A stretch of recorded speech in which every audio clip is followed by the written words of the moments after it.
seorang ibu muda yang hamil masih tinggal di rumah mertua.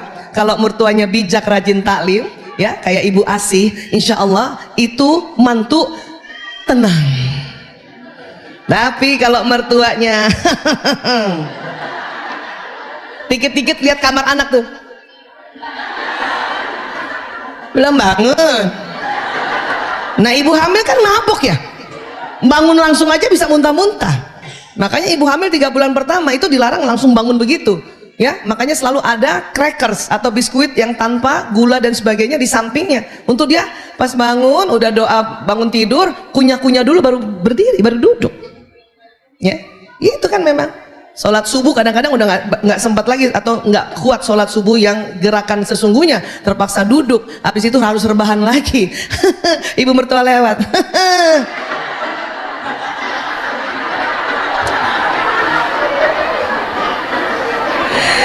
Terus untung nggak pakai kipas tuh ibu mertua ya, mana nanti Pak. Terus sering banget kita suka membanding-bandingkan diri kita, ya. Ibu dulu nggak kayak gitu, ya terang aja ibu hamil zaman perang.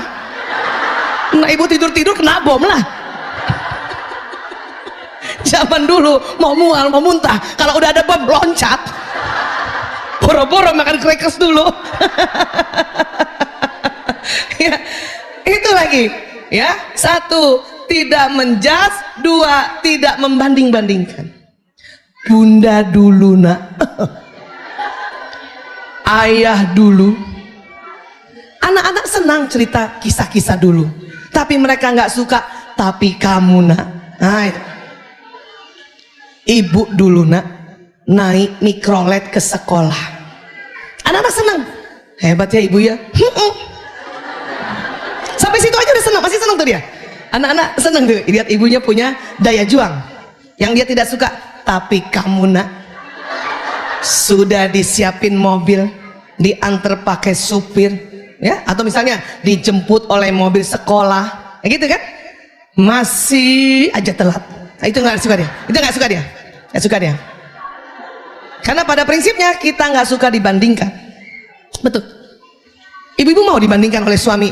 Bunda, ayah habis makan di rumah tetangga enak banget itu. Kita langsung gini, terus nggak mau lihat suami kan? Kita yang sudah dewasa aja yang rajin taklim banget, yang seminggu 8 kali taklimnya, masih cemburu kalau digitukan, masih marah kalau dibandingkan. Bapak-bapak juga nggak mau dibandingkan. Emang bapak-bapak nggak cemburu-cemburu? Ayah, saya nih dulu nih, belum banyak belajar, ya. Kata AA Agim ya, kita tuh harus senyum, sapa, salam. Besok lagi, habis dari taklimnya AA, kata AA Agim ya, itu yang ke-10 kali apa kata suami saya, kawin aja sama Agim. Terus saya gini, ya telat. Kenapa baru bilang sekarang kalau emang boleh? Astagfirullah. Jadi itu gak suka orang dibanding-bandingkan. Ceritalah daya juang kita, tapi tidak perlu membandingkan. Anak otak ini sudah bisa ngambil hikmah, ya.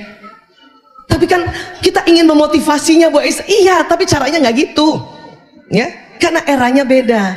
Anak pasti jawab, ya beda lah bu, ya beda lah bu. Ya gitu selalu kan. Atau karena seringnya kita cerita tentang perjuangan kita dan membandingkannya, sehingga anak waktu dipanggil oleh orang tuanya, lanang, priok, kakung, jaler, sini, mereka kompakan sama adanya, pasti ibu mau ngomong gini, ayah pasti mau nasihatin kita gini, lihat ya dek, taruhan mana dia. Pas datang depan ayahnya, ayah dulu tepuk tangan mereka, tak. Kenapa? Dia sudah prediksikan bahwa itu yang diucapkan. Itu lagi yang saya bilang harus kreatif, gimana cara cari omongan, ya, paham ya? Maka di dalam kontribusi pendidikan, ya, itu nggak melulu dari ayah ibu saja, dia ada fasenya. Ini saya sering kasih tahu, 0 hari, anak 0 hari sampai 6 tahun itu apa kata ayah ibuku. Makanya coba deh dengar waktu anak kita di PAUD sama TK. Kata ibu aku, kata umi aku, kata bunda aku, kata ayah aku. Itu tuh 0 sampai 6 tahun. Karena memang kitalah pendidik pertama dan utama, itu input di situ tuh banyak masuk harusnya. Cuman sayangnya di usia anak seperti itu orang tuanya juga meniti karir. Jadi tidak efektif. Nanti 7 sampai 12 tahun apa kata bapak ibu guruku. Makanya bunda ngajarin anak SD, bukan gitu bunda, kata guru aku nggak gitu. Iya kan? Tolong bunda juga nggak usah jealous, nggak usah cemburu. Guru. Tahu apa gurumu? Bunda yang hamilkan kamu. Ya Allah.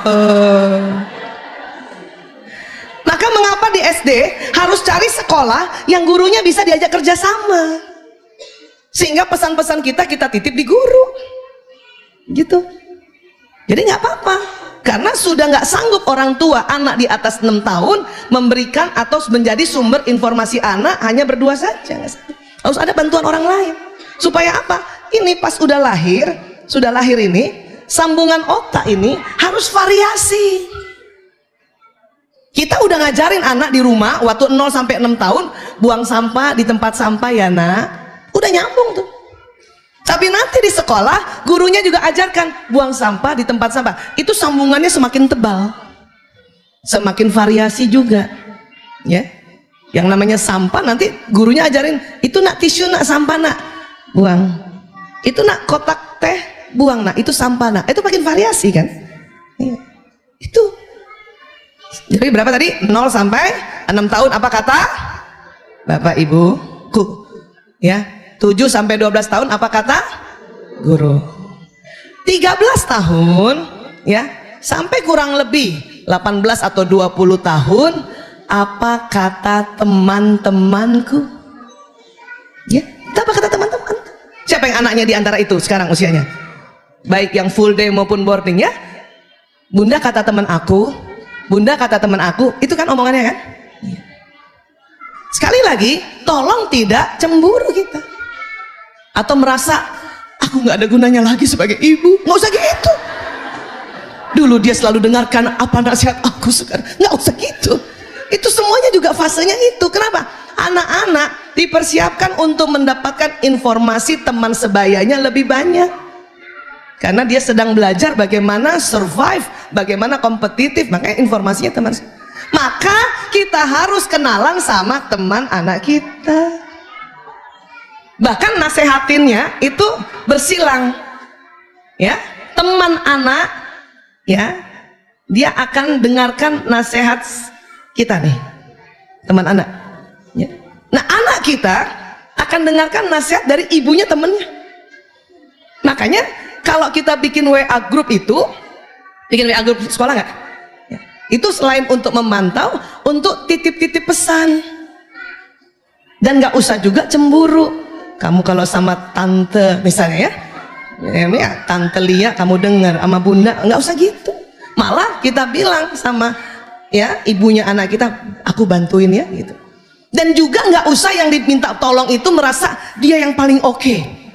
Si ibu ini misalnya, lihat Bu Aisyah aja nggak bisa ngurus anaknya, titip pesannya sama aku. Bukan nggak bisa, memang fasenya untuk mendapatkan bimbingan bersilang-silang. Sampai sini bisa paham? 20 sampai 30 atau 20 sampai 35 apa kata saya? Menurut aku Bu, mahasiswa kan? Sampai S1, S2 menurut aku Bu, menurut aku. Maka carikan sekolah perguruan tinggi yang bukan ya, sekolah sekuler. Bahaya soalnya.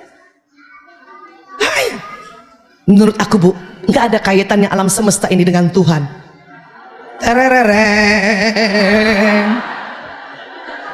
Siapa suruh ibu masukkan ke sekolah luar negeri yang emang begitu? Hah?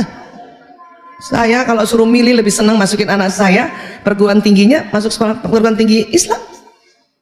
Mau nggak mau itu terwarnai oleh dosennya, yang dosennya katakanlah kedokterannya ya, akan menggabungkan ilmu kedokteran tubuh dengan penciptaan Allah, penciptaan Allah, penciptaan Allah. Jadi nggak terpisah, kan sekuler terpisah. Nah nggak bisa dong terpisah. Otak ini akan rusak kalau sesuatu ciptaan Allah kemudian dijelaskan bahwa itu nggak ada kaitannya dengan Allah. Oh itu hancur otak, nolak dia. Ya. Jadi hati-hati. Nanti di atas 35 tahun, oh itu akan lebih dominan apa kata Allah. Kenapa? Karena sudah mau belajar kan lagi kan? Kan udah berkeluarga, pasti ikut taklim juga kan? Bunda ikut taklimnya kan baru kan setelah nikah, lebih banyak kan, lebih sering kan? Ya iya.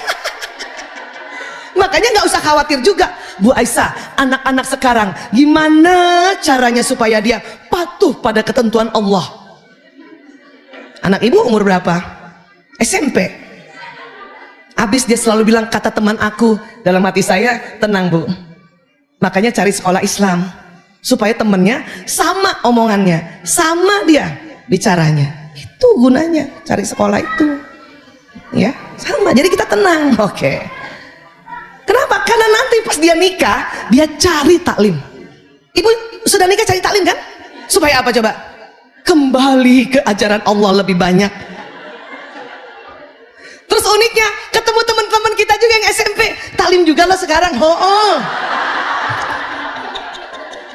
Kenapa? Gue takut. Paham tentang ini Bu? Coba ingat baik-baik. Sekarang fase anak ibu ada di mana? Ingat baik-baik. Ingat baik-baik. Bukan berarti kita biarkan tidak memberikan akidah, nggak ajarkan ya ibadah sampai anak nanti 35, nggak gitu. Harus diajarkan sejak dalam rahim. Tetapi pengayaan otak ini kaya otak ini, ya akan diperkaya terus sambungannya. Itu ada fasenya. Jadi apa yang diucapkan orang tua, apa yang diucapkan bapak ibu guru, apa yang diucapkan oleh teman-teman, itu memperkaya sambungan otak di otak bagian akalnya yang di depan. Coba pegang dulu dahinya Bu. Nah, di belakang dahi itu adalah ya namanya lobus frontalis, tempatnya ya arahan-arahan, nasihat-nasihat, pengetahuan. Lagi Bu, ada akalnya Bu. Takut lupa. Ngerti ya Bu? Masya Allah. Bu Aisyah, ya kan? Jadi anak sekarang gimana sih caranya dia, gaya dia belajar di era digital ini atau di era zaman now ini? Ya kita tinggal tambahin aja. Kan bedanya media saja kan? Ya. Oke, apa? Satu, sadari bahwa mereka menyukai format audiovisual. Bu, ngomong tanpa dibantu alat audiovisual itu lebih garing sebetulnya. Ya nggak Bu? Dibanding ngomong, kita ngajarkan ada audiovisual. Saya aja yang masih kategori generasi X dan agak gaptek, ya hanya bisa menayangkan foto-foto berwarna. Kepengennya sih ya video. Cuman setiap saya cari hang. Ya, tapi saya harus sadar bahwa memberikan sharing apapun harus dibantu audiovisual. Karena otak senang dengan hal ini. Ya. Era sekarang itu sangat bergantung pada teknologi, sangat-sangat nggak bisa lagi. Saya mau taruh anak saya Bu Aisyah yang nggak ada TV, nggak ada laptop, nggak ada HP. Terus Bu, biarkan dia merasakan keindahan alam ini. Ibu mau taruh anak ibu di kebun,